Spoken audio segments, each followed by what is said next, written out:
welcome back to the deep dive.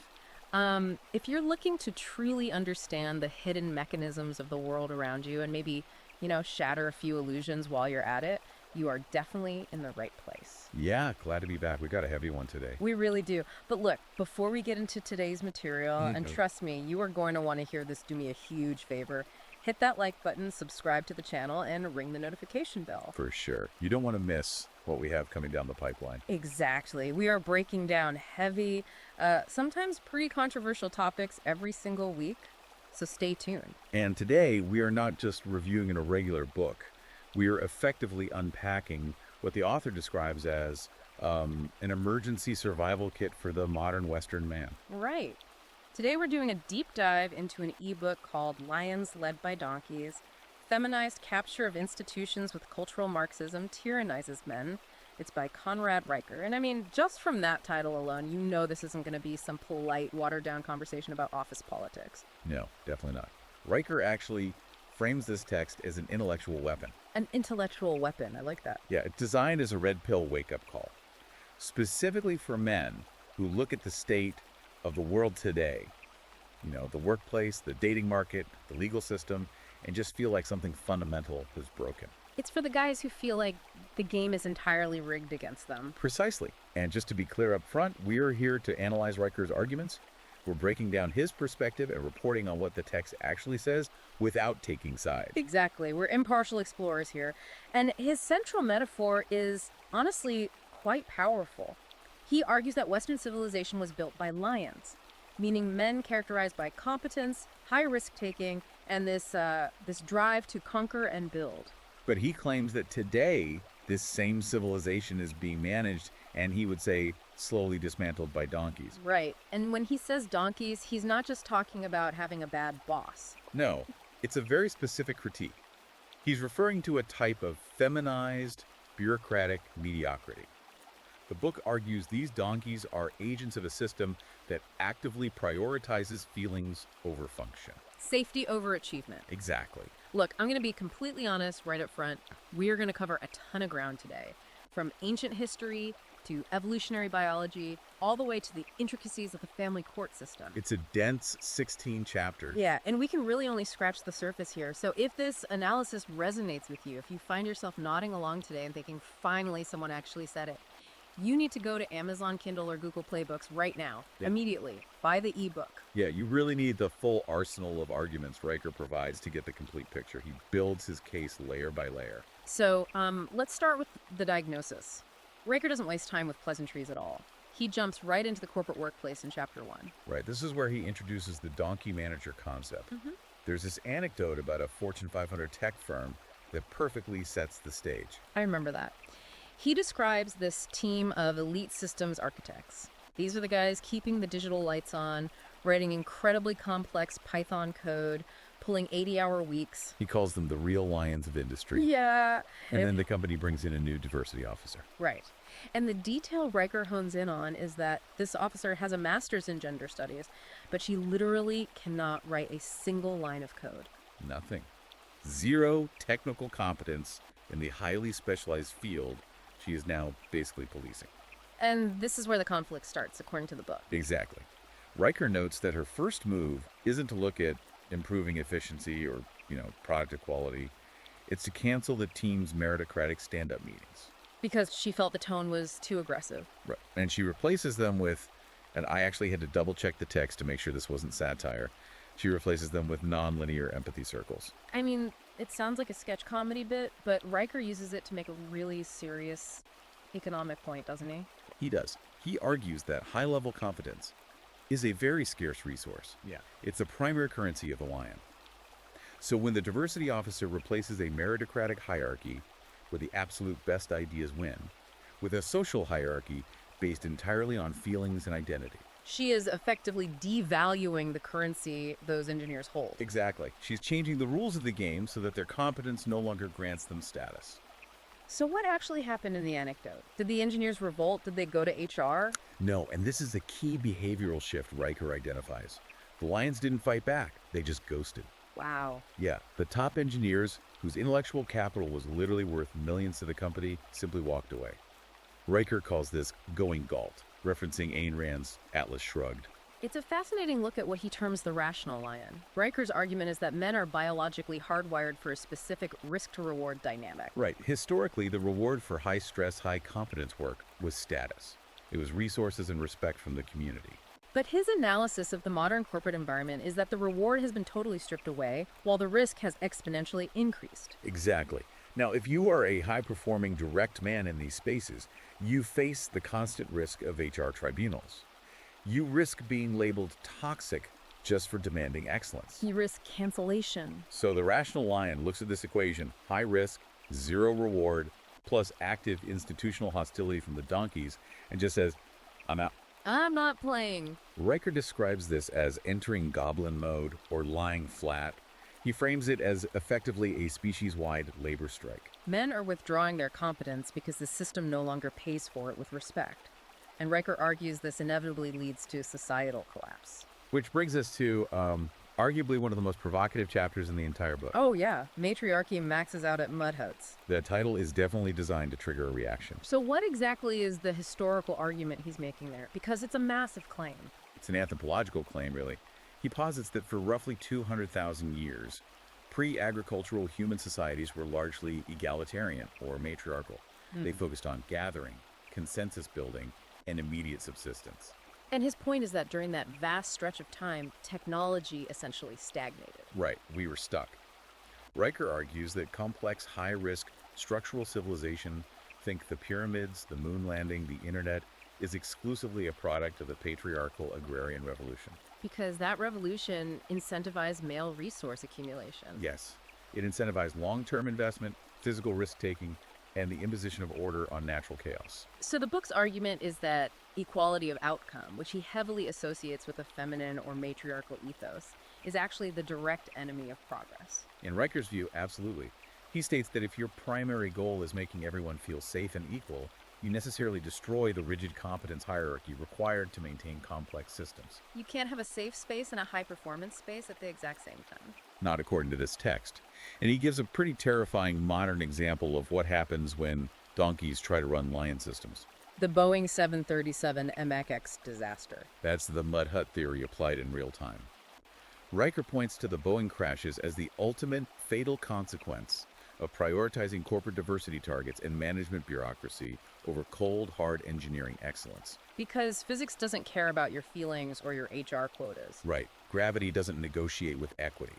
Riker's point is that when you replace the lie engineers, who are obsessively focused on objective reality and performance, with bureaucratic donkeys who are just checking identity boxes, planes literally fall out of the sky. He frames it as a literal matter of survival for Western civilization. Exactly. Okay, so that's the diagnosis of the current state. Competence is being replaced by ideology, and as a result, massive systems are failing. But how did we get here? Because this didn't just happen by accident overnight. No. And in the next section, Riker outlines what he calls the enemy's playbook. He traces this ideological shift directly back to the Frankfurt School. Ugh, the long march through the institutions. You got it.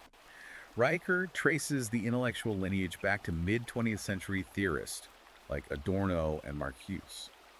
Basically, the book argues that classical Marxism failed in the West because the working class never revolted. Because capitalism actually made them too comfortable. The workers got cars, they got TVs, a house in the suburbs. They had no interest in overthrowing the government. Right. So the Frankfurt School intellectuals realized they simply couldn't win an economic war. They decided to wage a cultural war instead. They shifted the revolutionary focus away from the proletariat and onto marginalized identity groups. Exactly. And this leads to a foundational concept Riker unpacks: repressive tolerance. This is Herbert Marcuse's idea, right? Right. And Riker argues it's basically the operating system of modern cancel culture. Yes.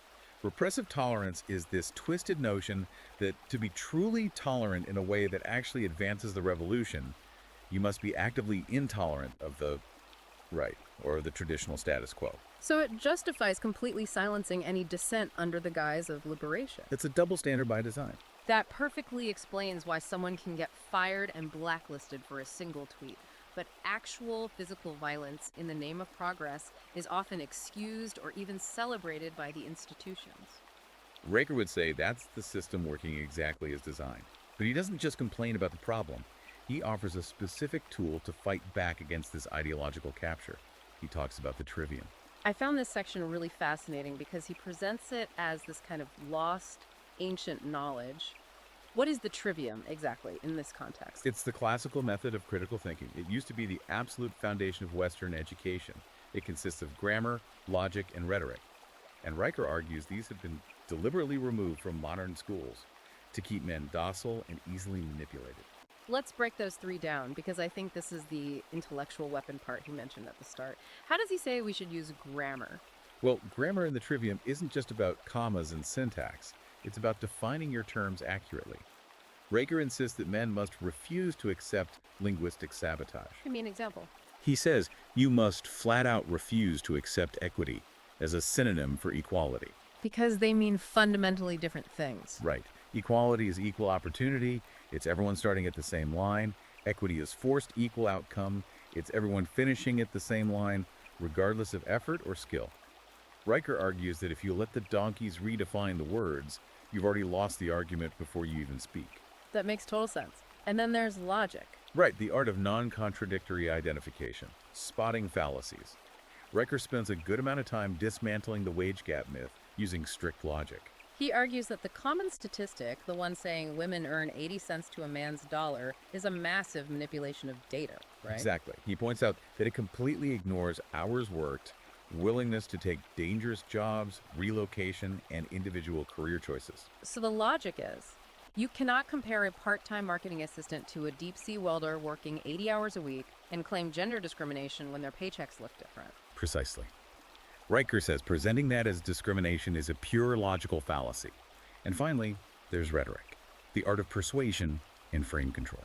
He talks about something called the satanic inversion here. That phrase sounds incredibly intense. What does he mean by that? It is intense. He's describing a total society-wide flip of values, a culture where the true meaning biological reality is called a lie, where the beautiful classical aesthetics, physical fitness order is called oppression. And where the good masculine protection and provision is labeled toxic. Yes. Riker argues we are living in a world that has inverted reality itself. Up is down, left is right. And he claims rhetoric is the only way to cut through that fog and control the frame of the conversation. It really is framed as a war on reality. And speaking of biological reality, Riker gets very biological in the next section. He uses a metaphor that, well, frankly, it's haunting, the anglerfish. Chapter 11. It is incredibly visceral imagery. Riker describes the life cycle of the deep-sea anglerfish. In nature, the male anglerfish is tiny compared to the female. He finds her in the dark, bites onto her side, and then literally fuses with her body. It just melts into her. Physically, yes. His internal organs atrophy. He dissolves until he has nothing but a pair of gonads attached to her side, basically just providing genetic material whenever she demands it. He loses his autonomy and identity completely to become a mere utility for the female. That's the biology of it. And Riker connects this deep-sea horror show to modern marriage. He does. He argues that the modern legal contract of marriage, especially when combined with the welfare state, turns human men into anglerfish. Wow. He says men provide the resources, they fund the lifestyle, but within the modern legal framework, they have almost no authority, no real protection, and can be discarded by family courts while still being completely drained of their assets. This links directly back to the evolutionary biology he discusses earlier, where he brings in Schopenhauer and the concept of hypergamy. Right. Riker relies heavily on Arthur Schopenhauer's essay on women here. The evolutionary theory presented in the book is that women are reselected in their behavior, meaning they are biologically focused on immediate resource extraction and security for their offspring. Whereas men, he argues, are case-selected, focused on long-term civilization building and legacy. Yes. And because women generally lack the physical strength of men to take resources by force, Riker claims they evolved the capacity to use language, social pressure, and deception to secure those resources. He calls it the evolutionary biology of deception. That's the term he uses. And Riker's core grievance is that the modern state has now weaponized this biology against men on an institutional level. Which brings us to the Dear Colleague letter. This is a very specific piece of recent history he points to regarding institutional capture. Yes, this is crucial for understanding how the legal framework shifted. In 2011, the Obama administration used Title IX to issue the Dear Colleague letter to universities. And what did that actually do? It essentially forced universities, under threat of losing federal funding, to lower the standard of proof in sexual misconduct tribunals. They went from needing clear and convincing evidence to just a preponderance of evidence. Which is basically what? 50.1% certainty. Correct. Riker calls them campus kangaroo courts. He argues this policy effectively removed due process for young men on college campuses. The mere accusation became sufficient for expulsion and life-ruining punishment. And then there's the policing side of things he tears into the Duluth model. This is another specific policy Riker dissects. The Duluth model is a framework used by law enforcement. It posits that domestic violence is inherently patriarchal, that it's just a tool of men to control women. So how does that play out in reality? Well, police are often trained under this model to arrest the male by default when responding to a call.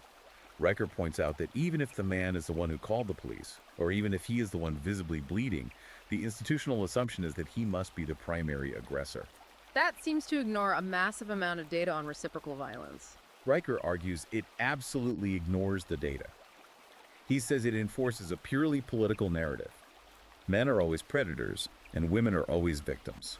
And perhaps the most shocking part of this legal breakdown is his discussion on paternity fraud. This is where that anglerfish metaphor feels the most real in the text.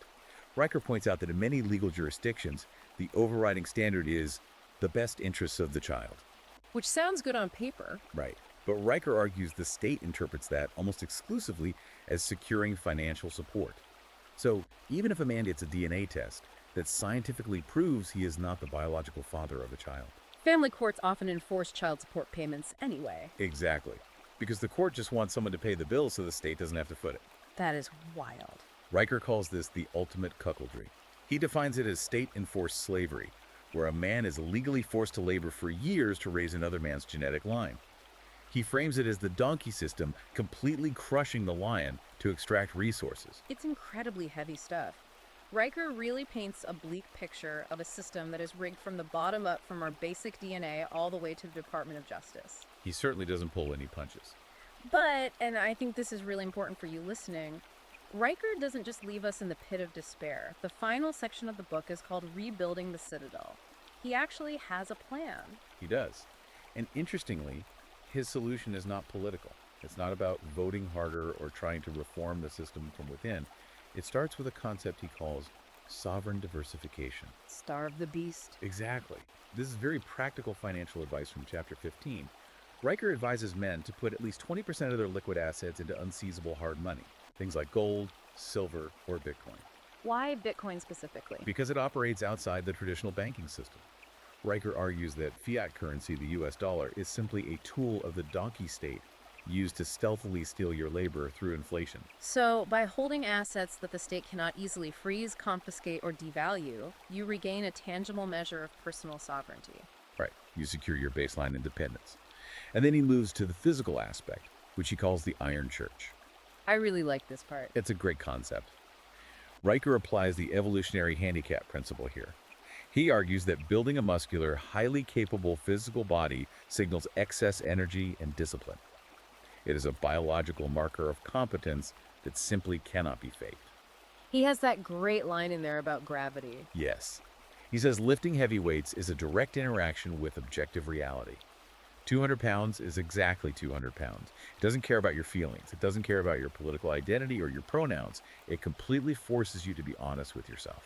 In a world built on the satanic inversion and bureaucratic lies, the gym is the one place where absolute truth still exists. It's the physical manifestation of truth. You either lift the bar or you don't. And what about socially? He talks about going Galt again, but in terms of building parallel institutions. Right. Riker argues that trying to reform these captured woke corporations is a complete waste of time and energy. The donkeys are way too entrenched in HR and middle management. So what's the move? He says competent men need to build their own guilds. Withdraw your labor from the structures that actively hate you. Start your own businesses that explicitly do not have HR departments. Hire other highly competent lions based strictly on merit. And then there's what he calls the boycott of the simp. That's his core social strategy. Riker says men must absolutely stop giving their attention, their money, and their validation to women or institutions that vilify masculinity. Stop feeding the machine that wants to crush you. Exactly. The total withdrawal of consent. Starve them of the attention they crave. He also mentions reclaiming the canon. He advises reading Aristotle, Isaac Newton, the classic great books.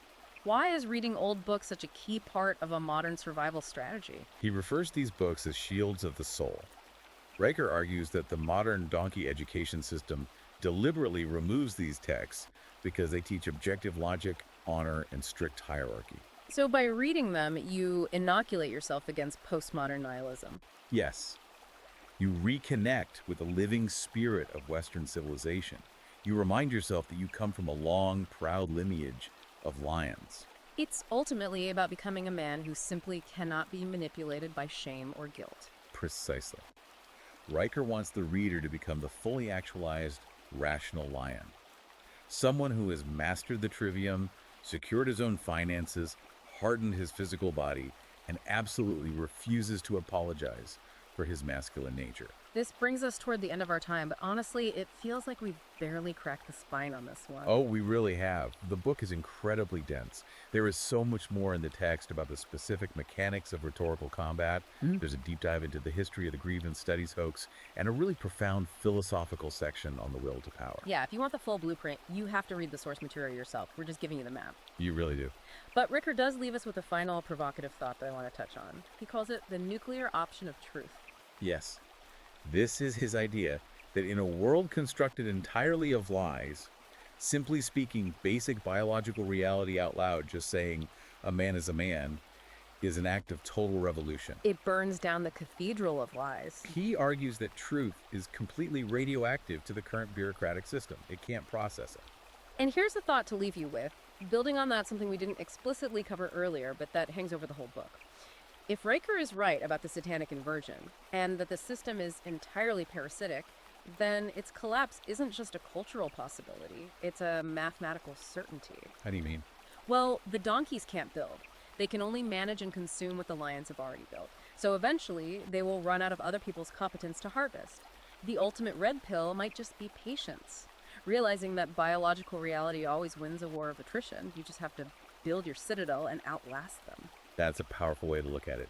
Survival through competence. The spell is broken, the truth is yours. That's exactly how Riker signs off the book. It's a huge call to arms. Not for physical violence, but for intellectual competence, objective reality, and deep self-respect. Absolutely. Listen, if this deep dive fired you up today, if you feel like you've been waiting for someone to clearly articulate exactly what you've been seeing happening in your workplace, in the dating market, and in the culture, you need to get this book. Don't hesitate. Go to Amazon Kindle or Google Playbooks right now and buy Lions Led by Donkeys. Don't wait around. Get the intellectual weapons you need. It really is an essential manual for navigating the modern landscape. And for ongoing real-time updates, Riker is very active over on Substack. Oh, right. Yeah, you can follow him at Conrad Riker. He posts regular analysis there that perfectly complements the material in the book. Go check that out today. And hey, before you click away, don't forget to like this deep dive and subscribe to the channel. We are going to keep bringing you the hard truths and the knowledge they really don't want you to have. Thanks for spending your time with us. Stay rational. Stay strong out there. We'll see you next time.